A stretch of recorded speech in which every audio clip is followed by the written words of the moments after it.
Welcome to Logitique. I'm your host, Dr. Raymond Chang. Now, it is said that the world's second largest economy may have reached its zenith. Foreign critics say that China failed to deliver anything close to its historically robust growth in the September 2022 quarter. Now, with 3.9% against the 7% average annual rate it reached in the 5 years before COVID. Now, that 7% was thought to be such a difficult level that China would ever reattain. Yes, China only managed to make like 3% growth overall in 2022, but if you look at the official statistics from the GAC, which is the General Administration of Customs, that just came out this January 2022, total goods trade reached over 42 trillion yuan, which is around $6 trillion, up 7.7% year on year, topping the world for 6 consecutive years. Now, indeed, this figure exceeded 40 trillion Chinese yuan, which is around $5.8 trillion for the first time, said the GAC. Now, wait. Did you notice the discrepancy here? I was quoting figures, but I wasn't saying how strong the Chinese economy is. What I was trying to say was that China relies heavily on foreign trade, and so are many other nations around, like, say, Australia, for instance. And if that is the case, China would definitely not want war to break out in the region. So why is the US saying that China wants to invade this and that all the time? Does that even make sense? Now, this week we'll try to look at the logic behind all this.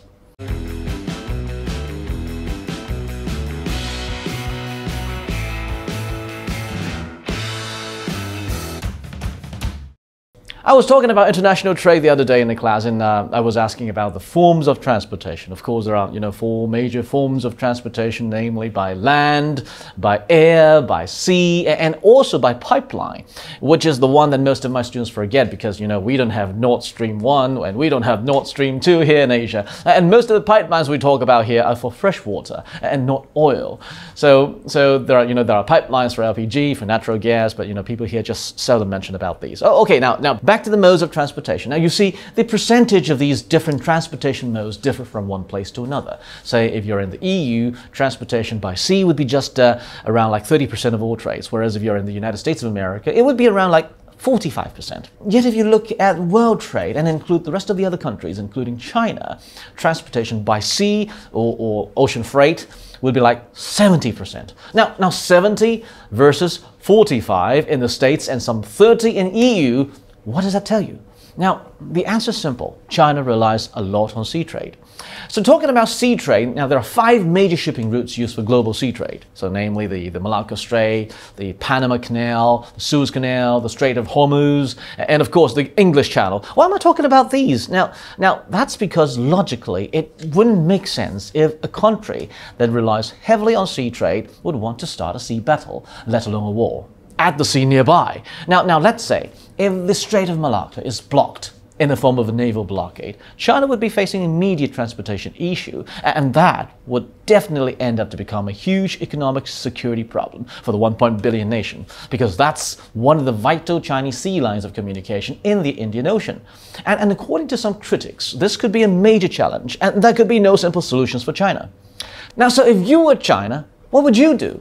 Now, even though this remains a hypothetical wartime scenario, but if I were China, I would say, hey, I might want to further grow my sea power. Not to win over partner countries, not to acquire more military access or military ports, but to maintain the status quo so that access to the Malacca Strait can be ensured, or just to be sure, trade can be done as usual. But you know why? Because the country knows precisely that establishing alternate routes just by building up its naval capacity is not an answer to the question. Yet if you look at what others, now presumably those other Western media are saying, they are thinking just like that. China is expanding for the bad reason, for all the bad reasons. They're advocating the notion that the Chinese are growing its sea power to acquire more military access and basing, win over, and not work with partner countries so they could establish alternate routes while building up its naval capacity. Now this is totally outright illogical. Who would even want to trade with you if you have done all these? Now look at what some of these Western critics are saying. They say that the United States and its partners should prioritize countering Chinese efforts to mitigate this economic security challenge. What security challenge? The challenge that the Chinese wanted to do trade, or that the Chinese want to make sure that business can be as usual? Is that even a threat? Now, I hate to say this, but who has a larger trade deficit and who wants a deficit? Now, according to some of the reports on this matter, it said that Beijing has already proven unable to effectively establish a dependable network of bases to facilitate power projection and secure its supply lines in the event of a military conflict. See, they said it. But still, they think China is inclined to do so. Now, the discussion among these Western media furthered. China's failure emerges largely as a result of unreliable relationships, unstable host countries, and limited near-term naval power in the Indian Ocean. So US policy, according to these media, should therefore aim to exacerbate these issues to ensure China continues wrestling with the Malacca dilemma. Now, come on. If you have no intention to become that monster, you won't even have to worry about the nightmare of wrestling with the Malacca dilemma. Now, what China was trying to make sure was just to maintain the status quo as a peaceful nation with a peaceful neighbor, or with peaceful neighbors. Now, the Malacca Straits is never a dilemma. Yet there are a lot of people trying to misinterpret the act of, maintaining peace. For instance, how do you maintain order, public order at a local concert? You bring in more police officers, right? But do they have to be armed to the teeth as if they were going to war? Of course not. Okay, now here's the comparison. Now CNN says, experts warning to US Navy on China. Bigger fleet almost always win. Now, the report took the Napoleonic Wars of the early 1800s as an example. 1800, my God. Now, and they said that French warships were superior in technology of ship design and construction. But ultimately, it was the Royal Navy ships that prevented Napoleon from crossing the English Channel. Oh. So it was the number, the fleet size of the Chinese Navy that the US is worrying about. Now, if you try to read a few more of these reports, you would notice that most of them focus on the overall fleet size without really understanding what's in the fleet or what makes up the fleet. Now, even the US Navy Secretary says it can't keep up with Beijing. And the Pentagon also say that the problem is that China is aiming to have 420 ships by 2025 and 460 by 2030. Now, you see how many ships the US Navy currently has? The US Navy only has under 300 ships. So if what these accusations were real, China would be that menace. What kind of a logic is that?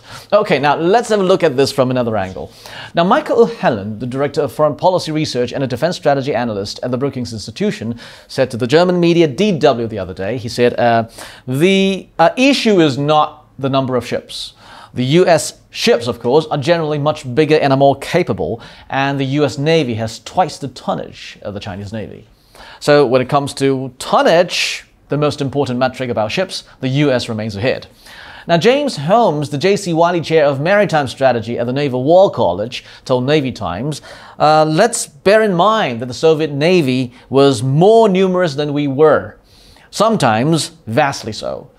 No one would have said their submarine force was superior to ours. We were stronger on a platform-for-platform basis.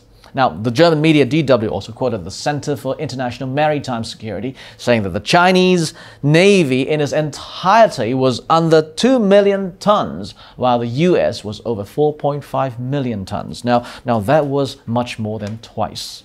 So when it comes to, firepower, the US definitely has China beat. Now, Jerry Hendricks, the author of the book, what's the name of the book? To Provide and Maintain a Navy, told Forbes that there's more to the comparison than the number of hulls.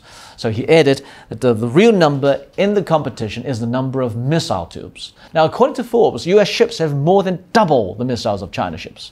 Now, and as per the outlet, the US fleet has an estimated 10,500 ship or submarine-launched offensive missiles. The PLA Navy, meanwhile, has an estimated offensive missile count of just 4,168. Wow, that was precise.